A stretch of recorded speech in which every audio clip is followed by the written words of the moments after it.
Prazer, eu sou o Luca Leal e você está no meu canal. E hoje falaremos de um filme que é a base de todo o império cinematográfico. Vamos relembrar Homem de Ferro.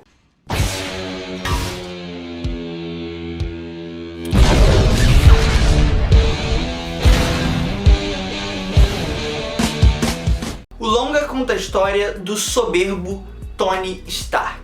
Um milionário excêntrico, cheio de personalidade, mas bem snob, que lidera uma empresa de tecnologia. Em determinado momento de sua vida, ele se vê em uma situação delicada, quando é sequestrado por um grupo de terroristas. Nesse contexto, ele precisa fugir, ele precisa escapar e voltar para os Estados Unidos. A solução que ele elabora é montar uma armadura. O longa, lançado em 2008, conta com direção de Jon Favreau e foi o pontapé inicial para o universo cinematográfico da Marvel. Ali a gente já tinha algumas sementinhas desse vasto mundo sendo plantadas, como por exemplo a cena pós-crédito. Mas ninguém poderia imaginar que tanto tempo depois esse universo de super-heróis se manteria tão em voga, tão comentado, tão falado. Homem-Aranha, por exemplo, saiu dos cinemas há não muito tempo e fez uma bilheteria estrondosa. Passou fácil do 1 bilhão de dólares. E ainda mais recentemente, Doutor Estranho chegou e também fez altas bilheterias. E pra gente iniciar, eu acho interessante a gente destacar o contexto em que a Marvel se apresentava naquela época, lá em 2007, 2008. Ela estava à beira da falência. Inclusive já havia vendido os direitos de imagem de vários dos seus personagens mais consagrados. Eu até falei agora há pouco do Homem-Aranha. Ele estava nas mãos da Sony, única e exclusivamente. Ainda tá, porém eles fazem alguns acordos. Mas não só ele, os X-Men estavam nas mãos da Fox. Inclusive fizeram uma série de filmes. E então a Marvel tinha ali para trabalhar os direitos de alguns personagens menos conhecidos, mais undergrounds.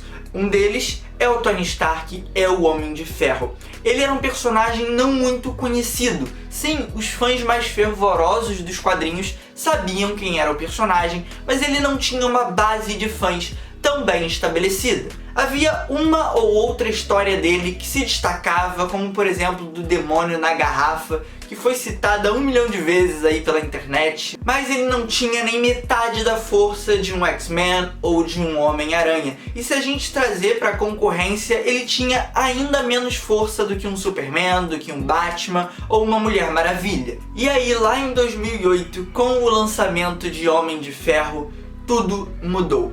Esse, que não era um personagem tão conhecido, entrou para as cabeças. Hoje, o Homem de Ferro é conhecido por todo mundo. Você vê aquele símbolo no peito, você já sabe de quem a gente está falando. Mas essa construção foi muito interessante de se perceber, principalmente quando a gente viu as mudanças que foram ocorrendo ao longo do tempo. Nesse primeiro filme que a gente vai focar aqui hoje, a gente tem uma visão um pouco mais adulta do personagem. Além de toda a subtrama envolvendo a questão armamentícia, a gente ter um protagonista que vende armas e essas armas estão sendo contrabandeadas para o inimigo, o filme vai apresentar em sua linguagem mesmo algo mais robusto. E com isso eu quero dizer que ele vai trazer uma ironia maior, um sarcasmo. Esse é um personagem que não vai ser de forma nenhuma preto no branco, ele vai explorar mais nuances, camadas. Afinal, a personalidade do Tony Stark é muito questionável. Ele é um cara mulherengo que não tá se importando com o próximo, ele tá nem aí, ele quer curtir, ele quer beber, ele quer ir em festas. E é justamente o arco de transformação dele que é tão bom nesse filme. E então toda essa caminhada dele tornou icônica a cena final em que ele assume para o mundo: eu sou o Homem de Ferro. Eu sou o Homem de Ferro. E é claro, eu não posso tirar o mérito dele. Robert Downey Jr., como o Tony Stark, entregou tudo. Ele vinha de uma certa decadência, o ator, e aqui foi a sua retomada. Ele tem todo o carisma, mas também o sarcasmo que eu apontei anteriormente. Ele tem o tom despojado necessário e quando precisa assumir uma postura de maior autoridade, assim ele o faz. O que ajuda até a complementar a persona de gênio que ele carrega. Esse é um cara que, por mais que tenha 1 milhão de defeitos, com tecnologia o cara manja demais. Porém, dentro do filme existe um elemento que rompe com essas múltiplas camadas que o filme havia construído. E esse elemento é o antagonista, o vilão. Jeff Bridges encarna o Monge de Ferro e é aquele clássico vilão muito superficial, com motivações que não convencem ninguém. E essa, de certa forma, é uma marca registrada desses primeiros filmes da Marvel. Mais pra frente eles vão evoluir isso com o Thanos, com o Abutre e até mesmo com o Killmonger. E já que eu citei esse personagem do filme que eu considero um ponto fraco, eu vou citar outros que eu considero pontos positivos. Um deles é a Pepper Potts, interpretada pela Gwyneth Paltrow. Sim, ela é o interesse romântico do protagonista, mas ela não fica de forma nenhuma restrita a isso. Existem situações em específico que ela é uma donzela em perigo, mas em outras ela toma iniciativa, ela tem uma postura mais firme e decidida. E eu gosto da relação conflitosa que muitas vezes se instaura entre ela e o Tony Stark. Eles vão se bicando em vários momentos, mas no final esse é o charme do casal. Jon Favreau, que dirige o filme, também faz aqui uma participação como o Happy, que vai ganhar mais relevância nos filmes do Homem-Aranha nesse universo e nas próprias sequências de Homem de Ferro, mas aqui são participações pontuais, ele traz um certo alívio cômico. E o Terrence Howard interpreta quem viria a ser o Máquina de Combate. A gente sabe, mudou o ator pro Don Cheadle no futuro, mas aqui ele funciona. Eu sou bem indiferente com esse personagem, ele não tem tanta relevância. Mas tendo falado dos personagens, eu quero começar a falar sobre o visual do filme. Eu vou abrir essa vertente do vídeo com o CGI, que está muito bom. Um ano antes do lançamento de Homem de Ferro, lá em 2007, chegava aos cinemas Transformers. E de certa forma foi um filme revolucionário no quesito efeitos visuais. Os robôs são extremamente bem feitos e toda aquela movimentação das engrenagens, das peças se combinando, se encaixando para formar uma unidade é deslumbrante já desde aquele primeiro filme.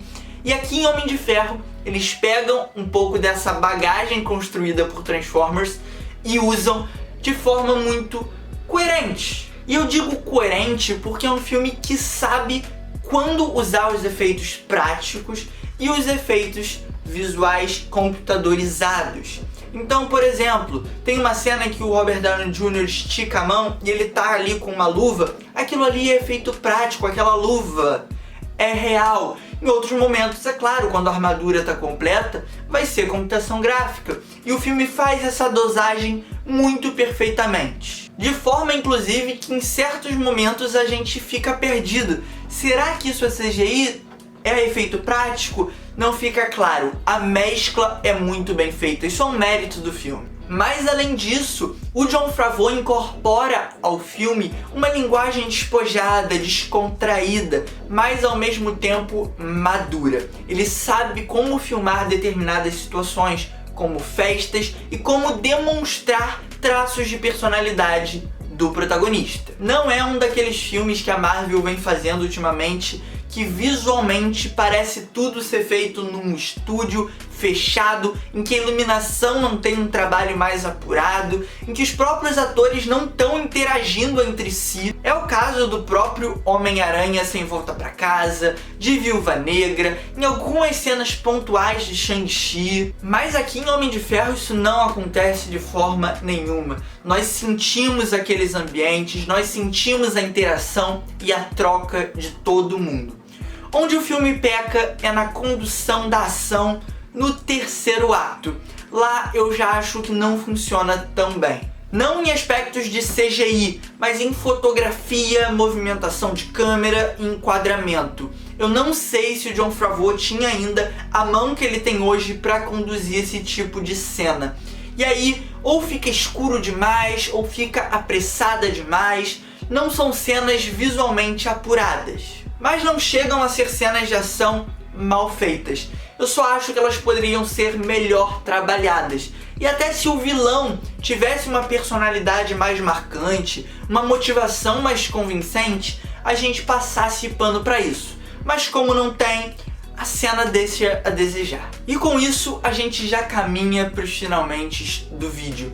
E eu acredito que tenha conseguido abordar diferentes aspectos de dentro desse filme. E eu quero destacar a construção do nosso protagonista e como esse filme tem uma identidade. Ele tem uma linguagem muito bem estabelecida e coerente do começo ao fim. Não é um filme que se vende pro fanservice ou para as piadinhas deslocadas que tem o objetivo de atingir determinado público ali na pré-adolescência. Ele parece não ter esse vínculo, essa necessidade de agradar. E com isso ele consegue deixar sua digital na história do cinema. E eu afirmo isso sem medo. Homem de Ferro é um filme revolucionário. Ele é o pontapé para o maior universo cinematográfico que a gente já viu em toda a história. Goste você ou não, isso é inegável.